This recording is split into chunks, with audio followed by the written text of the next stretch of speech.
আপনি কি জানেন একটা সিগারেট শুধু আপনার ফুসফুসের ক্ষতি করে না, এর ধোঁয়ায় বিষাক্ত রাসায়নিক শরীরের প্রায় প্রতিটি অঙ্গেই প্রভাব ফেলতে পারে। একবার সিগারেটের ধোঁয়া শরীরে ঢোকার পর কি ঘটে চলুন দেখে নেওয়া যাক। প্রথমেই ধোঁয়া প্রবেশ করে মুখ ও গলার মধ্যে দিয়ে। সিগারেটের ধোঁয়ার রাসায়নিক পদার্থ মুখ ও গলার কোষকে ক্ষতিগ্রস্ত করতে পারে। দীর্ঘদিন ধূমপান করে মুখ, গলা ও স্বরযন্ত্রের ক্যান্সারের ঝুঁকি বেড়ে যায়।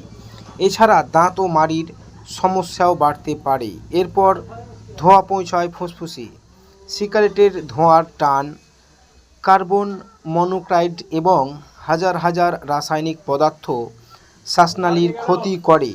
ফুসফুসের স্বাভাবিক পরিষ্কার করার ব্যবস্থা দুর্বল হয়ে যায়। দীর্ঘদিন ধূমপান করলে ক্রনিক অবস্ট্রাকটিভ পালমোনারি ডিজিজ বা সিওপিডি এবং ফুসফুসের ক্যান্সারের ঝুঁকি বেড়ে যায়।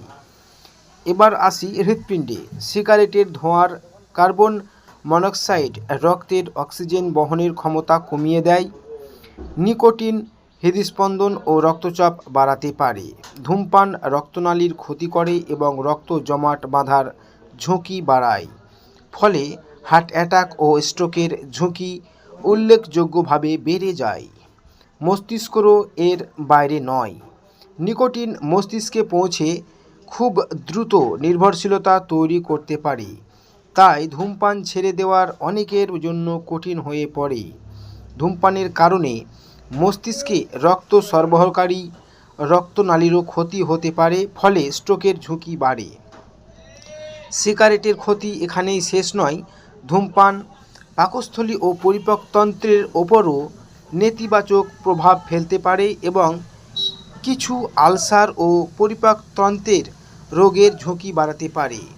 ধূমপানের বিষাক্ত রাসায়নিক রক্তের মাধ্যমে সারা শরীরে ছড়িয়ে পড়ে। কিডনি, অগ্ন্যাশয়, মূত্রথলি এবং শরীরের অন্যান্য অঙ্গও দীর্ঘমেয়াদী ধূমপানের ক্ষতির শিকার হতে পারে।